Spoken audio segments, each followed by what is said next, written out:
Okay, so get this. Imagine you're in a courtroom, and the defendant is a rooster. A rooster. Yeah, accused of laying an egg. Whoa, that's a new one. Sounds crazy, right? Go. But it happened.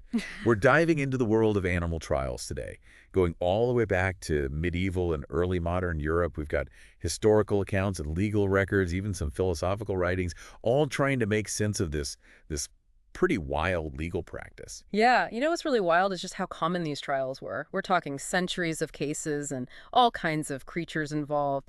Pigs, rats, you name it. Insects. Oh, yeah, even insects. It really gets you thinking, how people back then saw the world, where the line was between humans and animals, that kind of thing. So let's break this down a bit. We've got two main types of trials, right? You've got the ecclesiastical trials, those were run by the church. Right. And then the secular ones, those were like in the regular courts. Exactly. Each with their own turf, you could Yeah. say. Yeah, like their own area of focus. The church courts, they usually dealt with smaller animals, the ones seen as pests, like, say, rodents messing with crops. Oh, so those cases. Yeah, those usually ended with something more symbolic, like excommunication. Basically, the church's version of a formal curse. So not exactly a harsh sentence? No, not really, but the secular courts, that's where things could get serious. We're talking livestock, mostly, animals that caused injury or even death. Oh, wow. And the punishments, well, they could be the same ones used for humans. Including executions. Yeah, Wow, high stakes for a farm animal. right.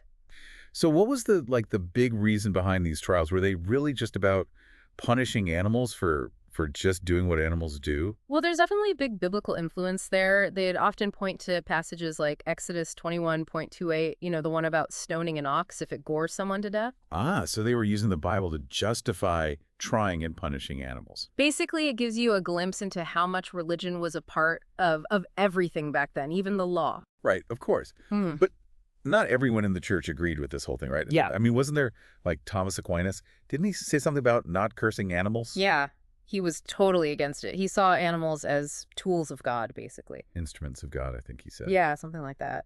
It's a good point. It highlights how even within the church, there were different ways of looking at it. They didn't all agree on the whole, like, animal rights thing. Okay, so now for the fun part. Let's talk about some cases. You mentioned rats. Oh, yeah. What about those rats in Autun, France back in 1522? Mhm. Weren't they put on trial for, like, ruining the barley crop? Oh, yeah. And their lawyer, Bartholomew Chassenet, what a character. This guy used every trick in the book to stall the trial, saying the rats needed more time to get to court, worrying about the plaintiff's cats attacking them. I mean, it was a whole thing. What? Yeah. Seriously. He got the trial postponed indefinitely, just brilliant legal maneuvering. So the rats got off scot-free.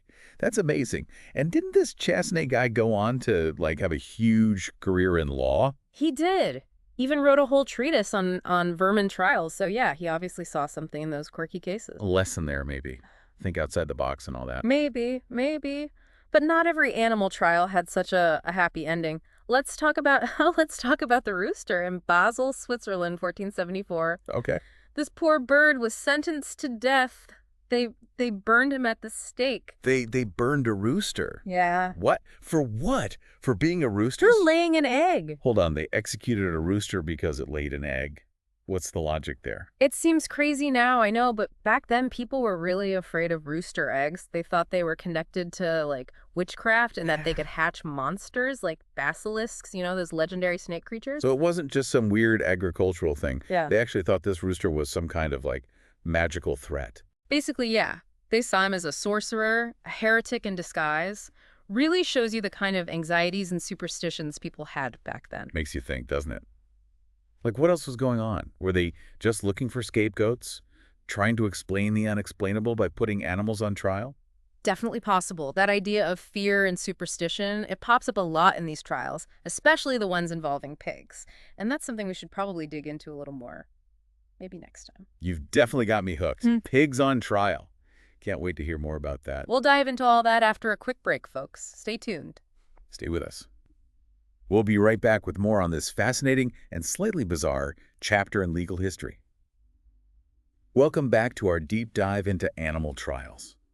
Before the break, we were talking about pigs and how, well, how often they ended up in court. Yeah, pigs, it's a bit of a dark chapter in this whole animal trial thing. Yeah, I mean, a lot of the cases involve pigs harming, sometimes even killing children. It's a tough topic for sure. And it's important to remember, like we were saying, that back then, pigs were, kind of just roaming around scavenging. Right, right. And so sometimes, tragically, they'd encounter, kids who weren't being supervised. Exactly. It's a sad reality of those times. So instead of blaming, I don't know, the lack of supervision or something, they put the pig on trial. It seems that way, yeah.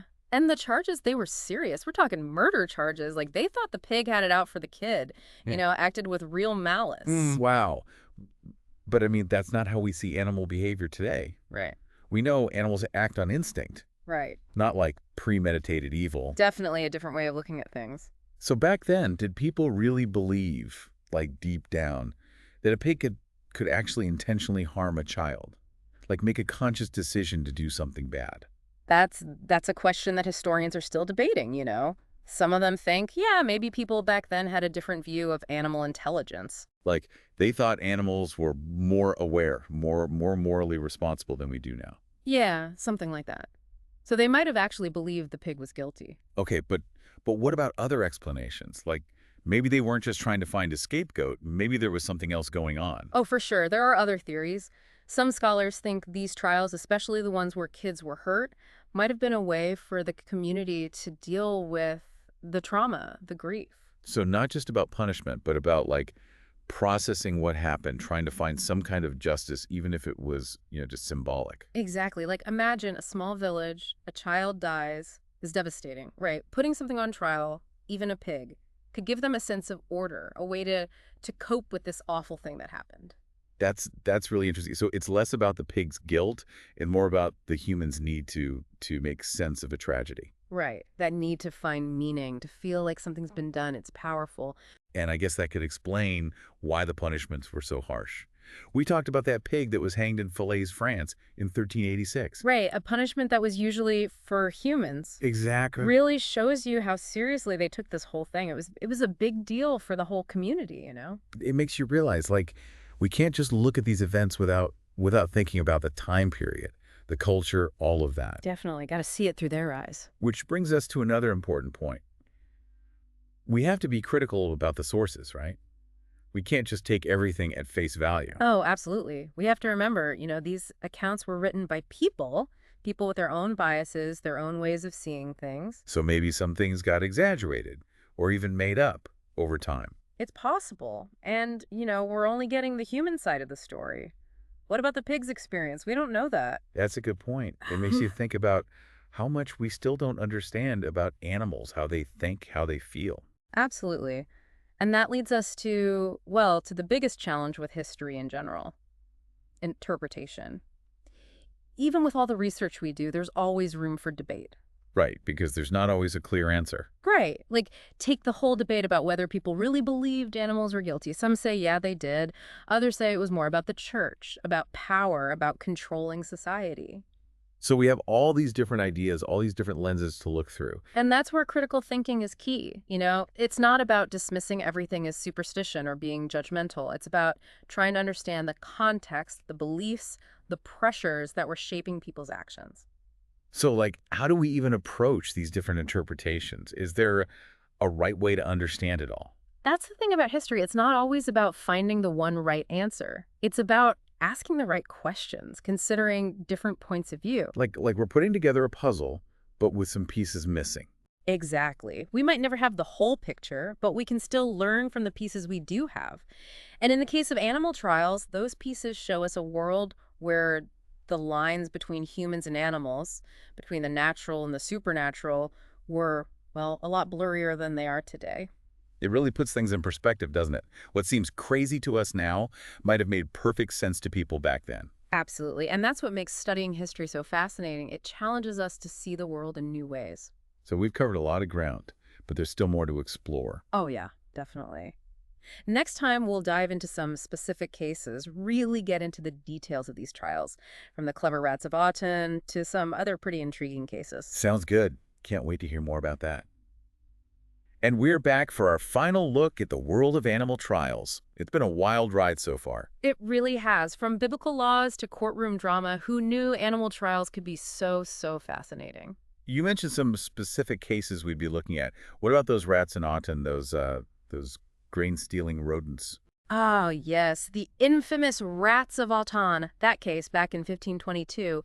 It's a classic example of, well, of legal ingenuity thanks to their lawyer Bartholomew Chassenet. Right, the guy who basically argued that the rats needed more time to prepare for their defense. Exactly, and that the court should be wary of, cats in the area who might disrupt the proceedings. It's almost like something out of a comedy, right? It does have a certain theatrical quality to it, that's for sure. But there's a serious side to it too, isn't there? Oh, absolutely. Remember, Chassenet wasn't some amateur lawyer. He went on to have a very successful career. Right, he was a big deal. Yeah, so the fact that he was appointed to represent rats, I mean, it suggests that these trials, they weren't just seen as silly entertainment. So they were taking the rights of these animals, even if it seems crazy to us now, seriously.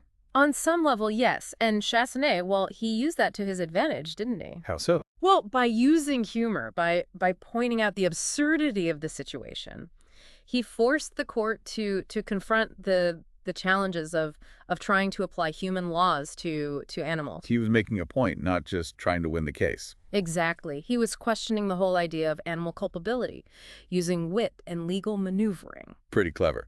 Okay, so we've got our clever rats. What other cases stand out? Well, there's a rather tragic one from 1457 involving a sow and her piglets in Savigny and Revermont, France. Ah, yes, you mentioned this one earlier. It involved the death of a child, right? Sadly, yes. And as we've discussed, those kinds of cases were unfortunately not uncommon back then. And the sow, she was punished severely. She was found guilty and sentenced to death by hanging, a punishment usually reserved for humans convicted of murder. But her piglets, they were spared, right? They were. The court decided there wasn't enough evidence to prove they were involved in the attack. They even suggested that the mother might have set a bad example, so to speak. So they were thinking about, like, learned behavior even back then. It's possible. I mean, it's a fascinating detail, isn't it? Shows that they were considering the complexities of animal behavior even in these rather unusual legal settings. It's amazing to think that these trials, as strange as they seem, can give us these little glimpses into how people were starting to understand the natural world. It's a reminder that history is full of surprises. Sometimes the most bizarre events can reveal profound shifts in thinking. Well, we've certainly covered a lot in this deep dive. Religious beliefs, legal systems, the ways people viewed animals. It's been quite a journey. And a fascinating one, wouldn't you say? Absolutely. We started with a simple question. Why were animals put on trial? But the answer, well, it's anything but simple. It's a story that takes us right to the heart of human history, to our relationship with nature, our fears, our beliefs, our ideas about justice. It really makes you think, doesn't it? I hope so. And for everyone listening, I hope this deep dive has left you with a sense of wonder, a new perspective on the past. Because history, well, it's not just about dates and facts. It's about understanding who we are, where we came from, and maybe even where we're going. Well said. And on that note, we'll wrap up our exploration of animal trials. But the conversation doesn't have to end here. Share your thoughts with us, keep exploring, keep learning, and we'll see you on our next deep dive into history.